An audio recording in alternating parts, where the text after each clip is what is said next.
Assalamualaikum warahmatullahi wabarakatuh. Di video kali ini saya akan menguji normalitas, multikoleniaritas, dan heteroskedastisitas. Di sini saya sudah menyiapkan datanya di aplikasi Excel. Nah, ini ada X1, X2, sama Y. Ini kita blok, kemudian di copy di aplikasi SPSS. Nah, ini di copy paste di sini.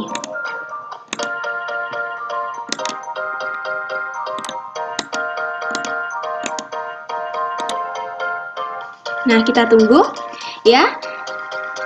Di sini nama kolomnya akan kita ganti di variabel view sama pengaturan lainnya. Ini namanya kita ganti X1, X2, kemudian yang terakhir Y. Nah, di sini desimalnya diganti 0. Dan measure diganti scale. Nah, ini sudah ya. Kita lihat di data view-nya. Nah, seperti ini tampilannya. Yang pertama kita akan mencari uji normalitasnya. Langkahnya adalah kita pilih analyze, kemudian regression, pilih yang linear.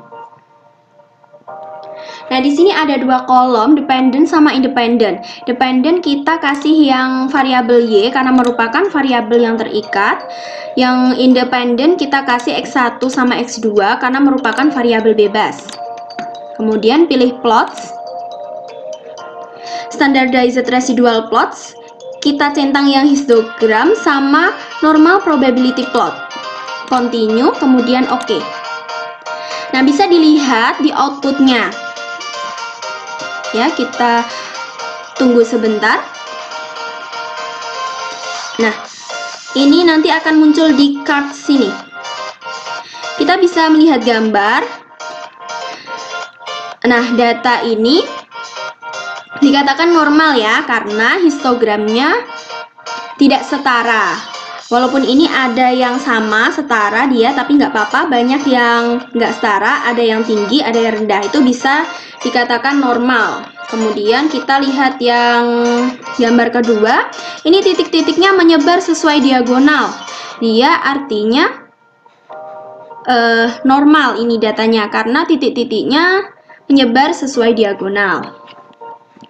Nah, kalau kita hanya melihat di gambar, ya, takutnya kalau salah. Jadi kita uji lagi, kita cari Kolmogorov-Smirnov. Ini nanti ada 3 langkah. Nah, ini langkah yang pertama kita pilih analyze, kemudian regression, pilih yang linear. Nah, ini kita pilih yang save. Di kolom residuals, ini centang yang unstandardized-nya ya. Kemudian continue. Oke. Nah, tadi itu baru langkah yang pertama. Ini sudah kelihatan residualnya. Nah, yang kedua kita pilih analyze lagi, kemudian descriptive statistik. Nah, ini pilih yang deskriptif.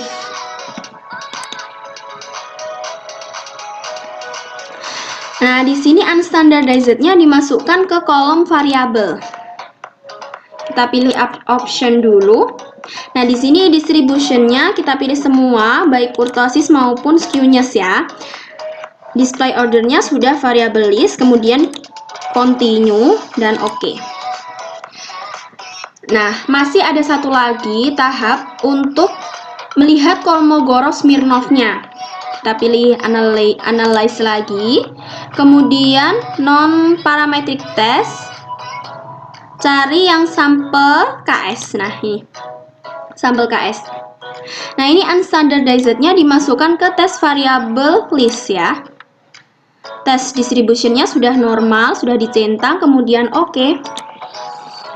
Nah, di sini akan ditampilkan di output. Nah, ini sudah terlihat sampel Kolmogorov-Smirnov test. Bisa dilihat di kolom yang paling bawah.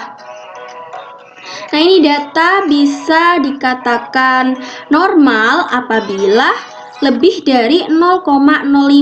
Nah, kita lihat di sini datanya 0,200, berarti lebih dari 0,05 ya. Berarti data ini berdistribusi normal.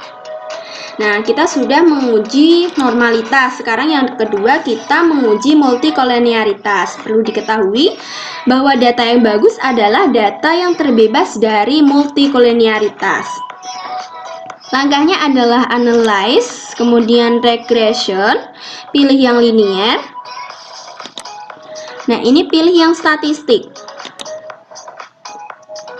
Estimate sudah dicentang, ini juga covariance matrixnya dicentang, model fit sudah. Kemudian ini yang terakhir collinearity diagnostics. Jangan sampai salah ya. Kemudian pilih continue.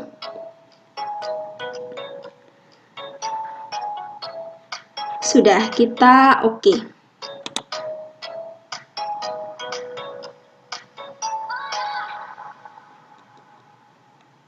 Nah, ini akan ditampilkan di output, cari yang koefisien. Nah, di sini kolom yang terakhir, dua yang terakhir ini ada tolerans sama VIF. Nah, di sini tolerans data yang terbebas dari multikul itu lebih dari 0,10. Ini sepertinya sudah lebih dari 0,10 ya, berarti data terbebas dari multikul. Nah, yang ini VIF itu data yang terbebas dari multikul itu kurang dari 10. Bisa dilihat sepertinya ini datanya sudah kurang dari 10. Berarti bisa dikatakan terbebas dari multikul. Nah, kita sudah menguji normalitas sama multikolinearitas. Nah, yang terakhir kita uji heteroskedastisitas. Ini residualnya satu aja ya. Saya hapus yang dua. Baik, di sini heteroskedastisitas ini ada tiga uji ya. Yang pertama scatter plot, Glatzer, yang ketiga Park. Nah, kita uji yang scatter plot dulu. Langkahnya kita pilih analyze, kemudian regression, pilih yang linear. Nah, ini pilih plot. Nah, di sini ada dua tabel Y sama X. Nah, yang X-nya ini kita masukkan yang Z predictor, maaf. Kita masukkan ke X. Nah, yang Y kita kasih S residual. Jadi jangan terbalik ya, kalau Y itu S residual, kalau X itu Z predictor. Kemudian continue, lalu oke.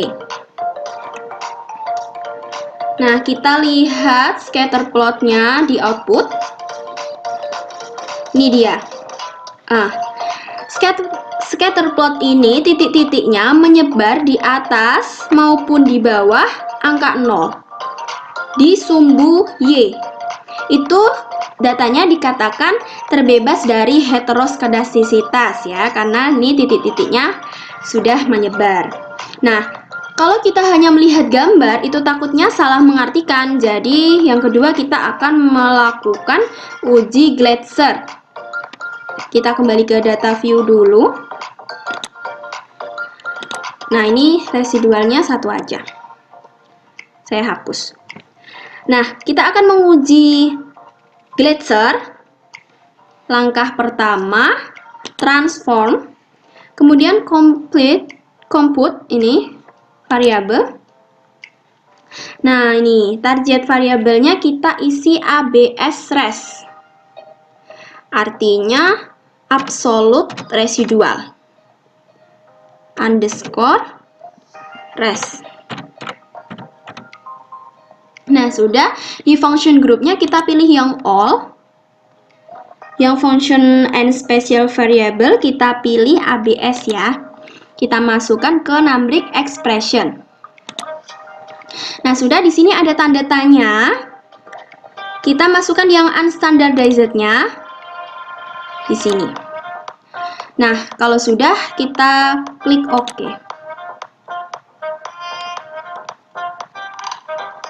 Nah, kita masih meregresikan lagi. Nah, kita kembali ke data view dulu. Kita pilih yang analyze. Kemudian regression. Pilih yang linear. Nah, sudah. Kemudian kita cek dulu yang di save ini, residualnya ini unstandardized-nya kita hilangin centangnya. Kemudian continue. Nah, di sini kolom dependent yang awalnya Y kita ganti ABS res ya. Kita keluarkan dulu variabel Y-nya, kita ganti ABS res. Nah, sudah, kita pilih OK sekarang.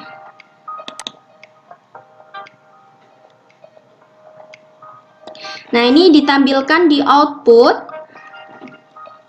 Pilih yang coefficient, lihat di coefficient ini. Nah, ini lihat di signifikan. Di sini ada tulisannya sig ya. Data yang terbebas dari heteroskedastisitas itu lebih dari 0,05.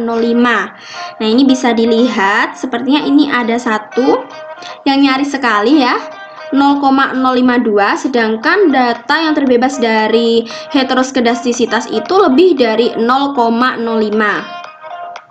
Nah, untuk lebih jelasnya lagi, kita akan menguji yang terakhir, namanya uji part. Kita kembali ke data view dulu. Nah,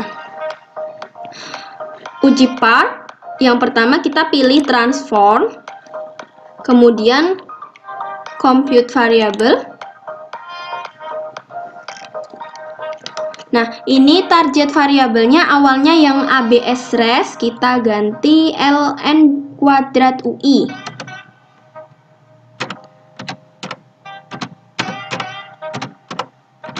Nah, ini kita ganti ln kuadrat UI.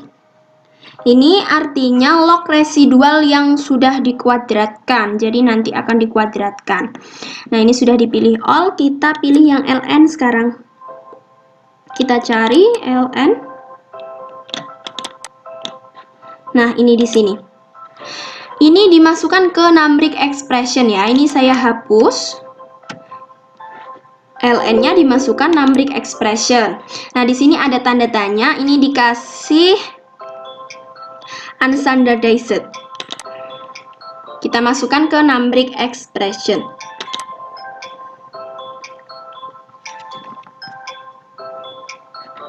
Nah, ini karena kuadrat ya, ln kuadrat, jadi kita kuadratkan. Kita masukkan lagi unstandardized-nya lagi karena kuadrat. Sudah, kemudian kita pilih OK kalau sudah. Nah, kita akan meregresikan lagi. Nah, ini sudah muncul ln2UI-nya, kita regresikan, kita pilih analyze, kemudian pilih regression, pilih linear. Nah, ini save-nya dicek dulu. Nah, sudah ya, sudah tidak ada yang dicentang. Nah, ini awalnya yang dependent ABS res, kita keluarkan, kita ganti ln kuadrat UI. Nah, kalau sudah, kita pilih OK. Nah, akan ditampilkan di output coefficient. Kita cari. Nah, ini. Nah, ini dia. Coefficient dependent variable ln kuadrat UI. Ini dilihat di signifikannya. Nah, data yang terbebas dari heteroskedastisitas itu sig-nya lebih dari 0,05. Jadi sama kayak tadi ya, signifikan di uji Gletser. Yang uji part juga seperti itu, yaitu lebih dari 0,05. Berarti data ini bisa kita lihat termasuk terbebas dari heteroskedastisitas karena datanya sudah lebih dari 0,05. Nah, itu tadi kita sudah melakukan 3 pengujian. Yang pertama uji normalitas, yang kedua uji multikolonialitas, dan yang terakhir uji heteroskedastisitas. Nah, semoga video ini bisa bermanfaat untuk kalian semua. Kalau kalian suka bisa like, jangan lupa komen dan subscribe ya. Terima kasih. Wassalamualaikum warahmatullahi wabarakatuh.